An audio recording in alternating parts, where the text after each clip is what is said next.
Good afternoon, friends. Welcome to another Word of Gord. Average folks in the afterlife, continuing on from whatever we were before with Azmina Suleman's A Passage to Eternity. And I think we established earlier, the previous reading, that she was from the Canadian Prairie Provinces on holiday in Florida. When her medical emergency happened and sent her off to hospital where, for a little while she had an NDE. And in the next section, I'm going to mention slightly that she is in fact a practicing Muslim, or was then, and I think still is now, even though the book is 13 years old. So that's always interesting how people of different faiths experience their near-death experience. And I'm pretty sure the website neardeath.com, if I've got the name right, covers that. But the last time I looked, there was still a majority of Christians, whether they'd be practicing or not practicing. We always value people from other belief systems and faiths contributing their NDEs just to see what they experience. So keep that in mind as we go through here. My life review seemed over in a flash. Not a detail was missed as I saw the truth behind every event in my life in a way that I would never have dreamt possible. Interestingly, though, it was not a matter of anyone else judging the contents of my life, but more a matter of my examining my own life and judging myself accordingly. I discovered that not only was I the sole judge and arbiter of my life, but I was also the harshest critic. And wherever my conscience pricked the most was the area of my life that had the greatest scope for improvement. However, I realized that ultimately how much light I was able to shed on the errors and omissions really boiled down to how much of that precious commodity called conscience I possessed. I discovered that the intuitive wisdom of this still small voice within, one that helps us discern right from wrong, does not necessarily emanate from the head but flows directly from the heart. It is a type of emotional intelligence that required our head to connect with our heart in order to activate its flow. Hence, I discovered it was not necessarily theoretical knowledge floating around in my head that counted, but the wisdom that came from deep within my heart and very seat of my soul. And you'd probably not be surprised to hear that I'm not entirely in agreement with that assessment.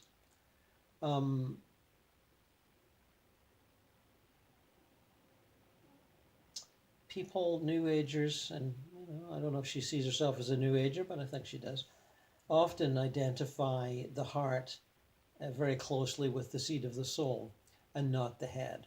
And I think there's two reasons for that, because one reason is primarily if you're educated, whether you come from, where you come from really, around the world, fairly serious, decent education, there's a tendency to see the intellect as the main provider of that accumulation of knowledge and disseminator of its techniques.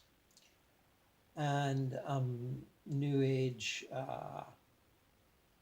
metaphysics tends to frown on that as its way of rejecting the rational analytical approach that has developed our Western culture over the last, 300-400 years. And people seem to have accepted this rather wholeheartedly. And I'm sure I'm not the only one that hasn't, but still I find myself in the minority here. And I am so because I don't think any one of our functions or senses is any closer to the soul or God or universal consciousness than any other. Just in the way that hearing is no more greater than sight, or no greater a revealer of truth or whatever. And the second reason is that most people incarnate now, like a large majority, whether educated or not, but we seem to be talking about the educated people right now, and their assumption and use of the analytical intellect, and their rejection of it when they move to spirituality, um, it's because they're mainly in their astral bodies. Most people are still vibrating in their astral bodies, and there's nothing wrong with that, except it does limit you in a number of ways. And the astral body is the body of emotions, emotional energy.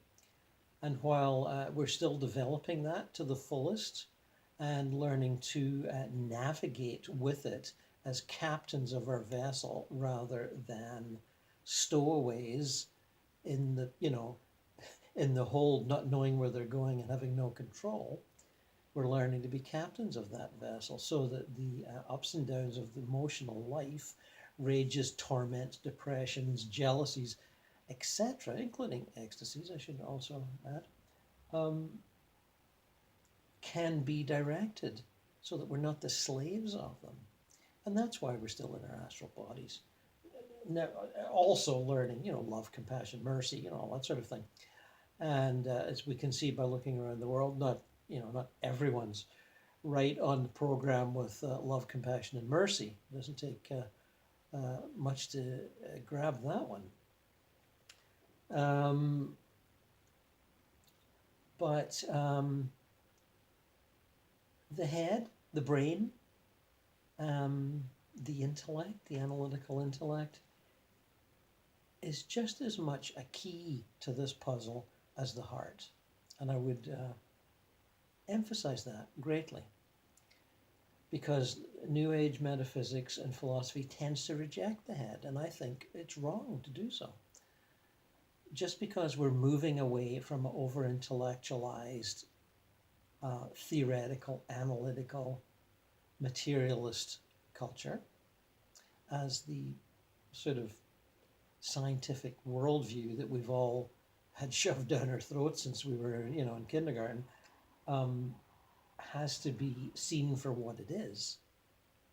It's throwing out the baby with the bathwater to reject the intellect and the analytical functions. We all use it all the time, no matter what field we're in. You take a situation at work or in your life, a difficulty, and you analyze it and go, okay, you see through the issues, you sit and think about it, and then you take the path that's the smartest to take to solve that problem or that series of problems. Well, that's the analytical intellect.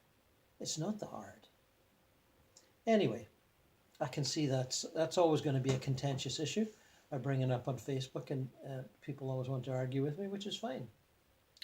And Azmina's view is fine too. I'm just giving a contrary one, being, that lifelong contrarian that I am. Thus, I realized that in the final analysis, what truly matters is the inner condition of our heart. What counts is how well we are able to think with our hearts and hear the softly spoken wisdom of our souls. The main purpose of undergoing a life review, therefore, is to help me examine myself with the light of my own conscience and in the light of complete truth and honesty. It was a means of finding out the hard truth about myself without being able to hide behind the facade of my self-deception and lies and discover what it was that I had done that was of any real consequence in my life. Now, there's an interesting one. Looking at your life and thinking, what is of real consequence? And I think we can be prone to illusions on that one too. The big leap forward, so-called, in career, in marriage, in raising of children, in development of oneself, the big leaps forward, they may be big, but they may not be any more real than anything else. And I say that to give a nod to things I've mentioned to before. When you've had a startling lucid dream, even in an afternoon nap, or a fascinating out-of-body experience after, practicing for years and having little dribbly ones, and then a mind blower, after that's over, you still have to put on your jacket and shoes and go to the store, B, to work, C, to buy yourself an ice cream to calm down. And when you do that, it's important to be, polite and what's the word, neighborly to whoever you see on your way to do whatever it is you're going to do. So you see what I mean? The big leaps are not necessarily any more real than the little ones. Anyway, small point, but I wanted to make it. Thus, evolution, I realized, is a step-by-step process. It's infinitely easier to remedy a situation by implementing minor changes along the way and getting back on track earlier on in the game than later. Hence, the true value of undergoing a life review is the awareness that things it brings by shining that light of scrutiny upon our own faults and deviations that we are so often blinded to in life. Awareness, therefore, becomes that critical key and necessary first step towards the reformation and self-improvement, which really is the whole point of life and evolution itself. Reformation and self-improvement. Well, there's a slight kind of religious tinge to that I'm uncomfortable, but self-empowerment, self-improvement, expanding of the consciousness and realizing the great vehicle that it is. Consciousness, of course, is not just the vehicle that you're doing the journey in, it is the journey, and it's the beginning and the destination and everything in between. But, maybe that's another story we get to another time. I realized that without occasionally taking the time to stop, reflect, and check our bearings, we would forever be meandering about aimlessly in the process we call life. A life review, therefore, acts as a quick reality check and tells us at a glance where we are at exactly, and how far along we are on the slippery slope of evolution, and how much farther we have yet to go. It essentially tells us whether or not we are on track, off course, or generally headed in the right direction.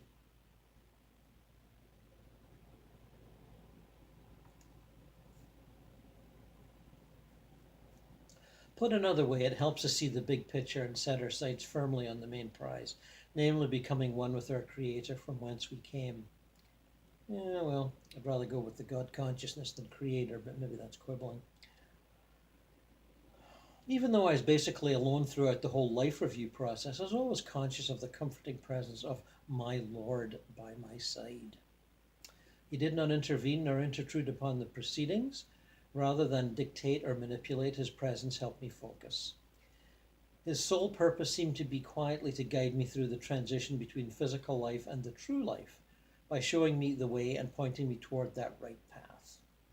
However, it was made abundantly clear to me that the necessary effort and initiative required to stay on track had to come from myself and no one else. And I realized that whether or not I chose to follow my master's direction was clearly a matter of my own free will, as there can never be any force or coercion in matters of true spiritual salvation. Ultimately, the compulsion or urge to do the right thing needed to come from within myself. For, in the end, the only person stopping me from sticking to the straight and narrow and straying off course was none other than my willful and obdurate self. I would say willful and obdurate ego, as opposed to self, but again, maybe I'm splitting hairs on that one.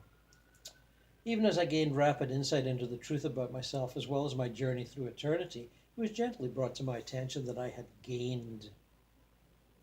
Riding as I was on my roller coaster of emotions, alternating between the great heights of joy and the depths of despair, this was music to my ears.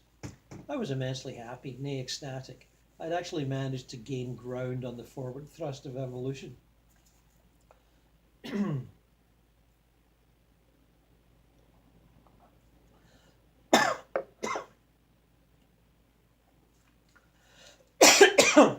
Excuse me.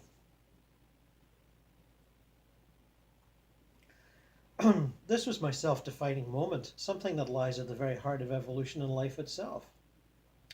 What it basically amounted to in real terms was that I had evolved as a direct result of the very struggles and challenges I had faced. More importantly, it confirmed to me that my life to date had not been in vain. I had effectively achieved my mission or quota of personal growth allocated for my life thus far. Quota of personal growth. Well, that's an indicative phrase. It helps you see that there was a quota chosen ahead of time by you and your soulmates and guides. Okay, let's try for this chunk. of growth and see if we can achieve it in 50 years or whatever. And that's generally what happens, although everyone's got a different quota, of course. Consequently, I was now at liberty to map out and plot the future course of my life along with a fresh list of objectives necessary for further development. As though on cue and graphically to drive the point home, I found myself at the helm of a ship, poring over some maps and trying to deliberately navigate my craft through what looked like the uncharted waters of my life. In that moment, I knew with the deepest conviction that if I steered my craft along a certain path that was clearly being pointed out to me, I would most definitely hit land. Even as I made this realization, I felt my gaze being directed compellingly toward the far horizon and illuminated shores of my final destination. From where I stood, it looked as though I had a half-day's journey ahead of me, roughly equivalent to about half a lifetime on Earth. Interesting how she makes that quick comparison. Now there's an intuition for you. And it suddenly hit me with an overwhelming sense of certainty that my new mission had the definite potential of helping me reach that farther shore. Indeed, if I played my cards right, I possessed the very real ability to break through into the final dimensions of being. I had the power to once and for all free myself from the shackles of earthly human bondage and that vicious cycle of reincarnation. Well, I don't know, that vicious cycle of reincarnation, that's what we're here for. No matter how tough it is and how pissed off you are with where you're at right now, it's not vicious. It's instructive. And although you can learn by staying in spirit and not incarnating physically, the learning process is a lot slower because it's way too easy. The tough haul is the one that teaches you the most, and that's the one that we're on. Anyway, I wouldn't call it vicious. I'd just call it, seemingly endless. Even though I didn't know exactly what my new mission would entail, I now seem to have a better sense of destiny as well as an added impetus to return. From what I gathered, I had the potential of making this my final lap on the wheel of life. Well, that's a carrot before the donkey, isn't it? Final lap on the wheel of life. I think a lot of us would jump at that one. Thus, summoning up the courage to return suddenly seemed much more appealing. I could kill two birds with one stone. I could be with my family once again, while at the same time have the opportunity to improve upon myself enough to make it to that elusive farther shore. However, I realized that to act upon this opportunity would require a quick turnaround from the phrase called death, one that I was actively experiencing. It also meant temporarily waiving my God-given right to that period of celestial rest and returning to Earth immediately, as opposed to some indeterminate time in the future. But either way, I was acutely aware of the fact that the choice to stay in the spirit world or return to physical life always remained mine. That God-given right to the period of celestial rest, that's another of those religious cliches, may they rest in peace and stuff. You talk to almost anybody in spirit, whether it's your grandfather or, your auntie or, John Lennon or David Bowie. They're all pretty busy.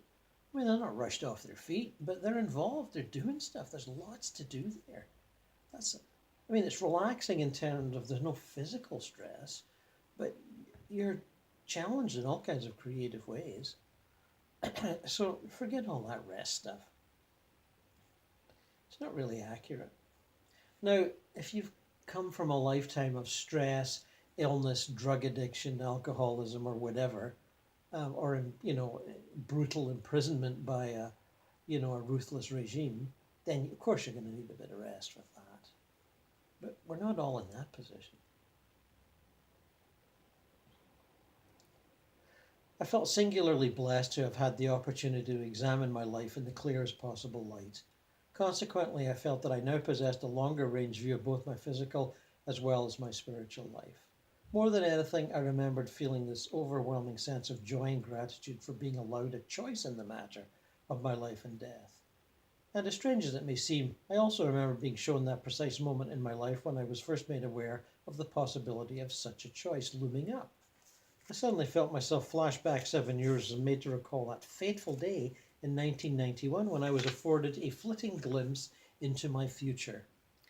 I remember confiding in Arlene, a dear friend at the office with whom I'd shared office space in such confidences, about a haunting premonition that I had that I just couldn't seem to shake off.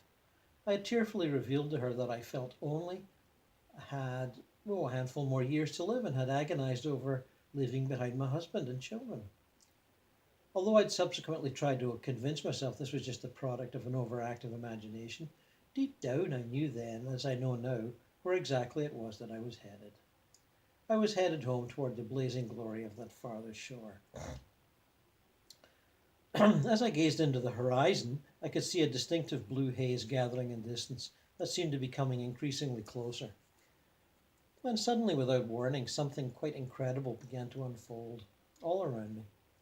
All my senses seemed to come alive as I witnessed what looked like several flashbulbs of light explode dazzlingly onto my face, and therefore before me stood several indistinguishable figures enshrouded in an ethereal blue light, and that began to slowly materialize out of the mist.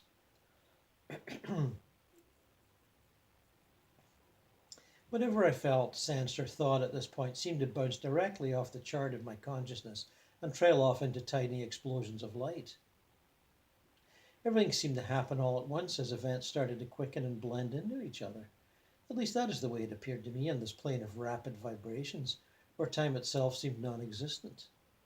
Therefore, the account that follows is deliberately slowed down, a slowed down sequence of events that actually occurred simultaneously in a single moment of expanded time. I could not quite believe my eyes as I began to gradually recognize some of the individuals manifest themselves before me. At the head of the group stood a gaunt and slightly haunched figure of the social activist and freedom fighter Mahatma Gandhi. Standing next to him, dressed in a plain white sari with her hands clasped serenely in prayer, was the figure of a fair Caucasian woman. It was only months later that I was able to discover her real identity. She was an Englishwoman by the name of Madeline Slade, also known as Mira Bahan, who had been a devout supporter of Gandhi's. Immediately below them stood the charismatic figure of Martin Luther King Jr., the black pacifist and civil rights leader from the 60s. He was followed by the striking and impressive figures of the legendary Greek god Zeus and the mythical Egyptian sun god Amun-Ra, both of whom I immediately recognized from my history class in elementary school. At the outer edge of the group to the left stood a tall and lanky Native American with deeply chiseled features, dark hair, and a single feather on his head. Although I did not recognize him at the time, upon review of several native chiefs years later, I recognized him to be the chief Crowfoot of the Blackfoot tribe in southern Alberta. I forget, she comes from southern Alberta, she lives there. I discovered that, like Mahatma Gandhi, he too had believed in non-violence and was coincidentally known as the father of his people. To the extreme right of the group sat the lone, cross-legged figure of an East Indian Swami, or holy man, who also seemed to remind me of a Buddhist priest. He had a piece of white loincloth around his waist, a string of black beads around his neck, and a distinctive marking on his forehead. I have not been able to date to identify this individual.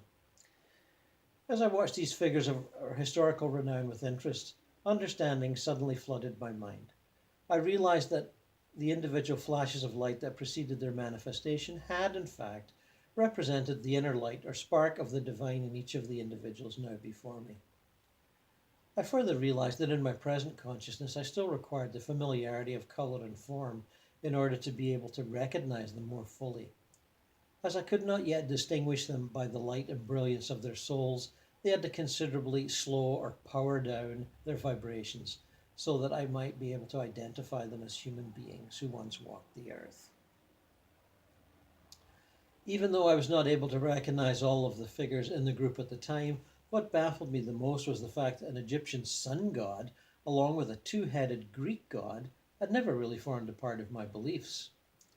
I had always considered that sort of thing the stuff of myth and legend, and something that belonged to the realm of fiction and pure hypothetical conjecture. See what belief systems do to you? Everything outside of your belief system is legendary or mythical or conjecture. Dear, dear, dear. Seeing a two-headed Greek god with a perfectly formed female head seemed almost too ludicrous to be even considered. This is where I knew I had to draw the line. None of this could be real, I told myself. Just a serious case of my mind playing tricks on me. How else could I have conjured up a two-headed mythical god that I did not believe in? Nor a sun god who was not part of my repertoire of beliefs. Great phrase, repertoire of beliefs. Now think about that, the repertoire of a musician, the repertoire of an actor. It's what they know and what they do well. And that's what all of us are. We have a repertoire of beliefs that we operate on. And a lot of them, of course, are unconscious. But that's the journey. The journey is to dig them up, look at them, make them conscious, and see the transparency that they actually are. Anyway, I've probably said all that before. In fact, it definitely crossed my mind that I was perhaps barking up the wrong tree in heaven, as the reality out there was certainly not what I had envisioned it to be. No sooner had I cast doubt upon the very nature of my reality and allowed it to seep unbidden into the bedrock of my consciousness, than I could feel the core and foundation of what I considered to be my safe notions of reality begin to crumble and shatter into a million pieces. In that same instant, the words "think again" began to reverberate resoundingly in my mind, beckoning me to look beyond the narrow confines of my mind and the splintered pieces of my consciousness. Strangely enough, the fact that I had seen a couple of mythical figures that did not quite fit so neatly into my picture of reality had made me begrudgingly acknowledge the fact that there could indeed be other realities out there that I was perhaps not aware of. It also crossed my mind that I was now no longer able to project my own thoughts onto this particular plane of consciousness, and had somehow transcended the fourth dimensional plane of created thought forms and my so-called paradise. I had always known at some level of consciousness that the notion of paradise was really an illusion. It was just a projection of my own thoughts and desires, a temporary and fickle thing capable of vanishing into thin air like some magician's trick. I also knew that behind the smoke and mirrors of the fourth dimension lay a definite spark of reality, something that was not only infinitely more real and enduring, but something that transcended our very notions of matter and form.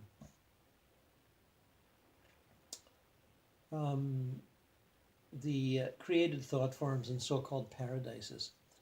When you're in a consensus reality paradise, Buddhist heaven, Catholic heaven, Hindu heaven, whatever, doesn't matter. Even if it's a small sect, like some of these fundamentalist sects are quite small, that they don't let a lot of people in, and they're pretty specialist. They all their own paradise is as real to them as yours is to you. And when you get to a thought form, well, let's just pick the Hindu one or the Catholic one. There's millions of people believe in that. So believe me, when you get there, even if you're just passing through, it's as real as you'd ever want to get. Now, when you move beyond it into a higher vibratory level, you will see its how shall we say, temporary reality, but it's a functional reality, and it has a very important function, because many, many, many, many, many souls need to reside in the paradise of their chosen belief system, even if it was kind of foisted on them by their parents or whatever. Because that's their comfort zone. They're going to flip out if they can't get there. And they can move beyond it by their own efforts. But if they don't, then it has to be there for them. Just like the earth has to be here for us and those that come after us. It's a playground for souls. It's a training school for spirits. It suddenly occurred to me that I was now behind the smoke and mirrors of the fourth dimension as I found myself moving purposely toward the inner core of the fifth dimension, a dimension that existed independent of both desire as well as thought. Well, that's good. Beyond desire and thought. Well, we're getting somewhere now. I was surprised to discover that I'd crossed over into the greater reality of the fifth dimension with such ease. I sensed that I was now in an altogether different branch of heaven, one that had now up until now, been clearly outside my range of conscious experience. Even as I opened myself to the possibility of encountering other new and mystical realms of spiritual experience, something quite extraordinary started to take place. Not only was the truth emblazoned directly upon my soul, but I also began to experience that truth with the full force of a lightning strike. I found myself being totally mesmerized and captivated by a dazzling array of golden white lights streaking into the heavens. As the lights drew closer, I could see what looked like huge fireballs of light explode all over me and completely envelop me with their brilliance. It was like witnessing a magnificent display of fireworks, only to realize that I was, in fact, the core and centerpiece of that display. Curiously, this meteoric spectacle of lights came not only from all around me, but from within me. That must have been powerful. As I gazed over the edge of what appeared to be a canvas of clouds, I could see little pinpricks of scattered lights flickering steadily in the distance below. Some were dancing around like fireflies, while others were more isolated and spread out like tiny glowworms, blinking in the half-light. It was like looking down on a star-studded sky instead of up, where each individual star seemed to be emitting back a definite degree of light and brilliance. It suddenly struck me that this breathtaking mosaic of lights collectively represented the individual sparks of light that dwelled deep within every living soul. Those who were aware of this light in their hearts, even if only in a vague sort of way, and were earnestly attempting to connect with God through prayer, somehow seemed to glow brighter. Then, in a flash of pure understanding, I began to grasp the stupendous power of prayer. I saw how the act of prayer was really a formal act of remembrance of God. It was the vital connection or means through which an individual soul communicated with its creator. In a strange sort of way, it reminded me of Spielberg's E.T., that extraterrestrial who had an inborn need to call home and connect with his mothership. And it struck me that it mattered not what we call our creator, just so long as we called, as there is indeed only one God who answers all our prayers. Now, of course, I'm a little uncomfortable with that, because the way she expresses it, you've got this notion of the one God, which gives that God a form, that deity a form. And all forms at that high level of spirit are purely transitory and fulfilling the expectational needs of the perceiver. And I think it's important to get away from that. If you've been following me along for the last, 10 years, I think you'll get that. But try to spread that word around, It's important for people to learn that, even if they're only slightly ready to learn it. It means giving up that kindly father figure. I mean, we gave up the vengeful Jehovah figure. We got rid of that one finally, or for most of us anyway, although we were, subjected to it for, hundreds if not thousands of years. But the kindly father figure that was like the next step beyond the vengeful Jehovah, that's no more real. It's just another mask on an actor. God makes no distinctions between Muslim, Christian, Jew, Hindu, or any other kind of prayer. He hears them equally. See, he? No. There is no he, there is no she. It's a consciousness. And it'll do anything you ask it to. The consciousness of the universe, the universal mind, it'll respond in any way you want it to. Whether you actually notice the response, it might be rather subtle, is another story. Any prayer said in earnest, in humility, and with a loving heart has the same power and effect as any other prayer, whatever its language or mode of delivery. Reminds me of when I was reading about the English civil wars, when Cromwell and his pals, the Puritans, were rebelling against the Royalists and King James. And if you read closely on that, you'll find that both Cromwell and Charles, did I say James? Sorry, Charles. Charles was James's son. They were both convinced that they were in daily communication with God as they fought that war. Put it in their diaries or whatever, letters. So there's this note, oh, God help us vanquish our enemies.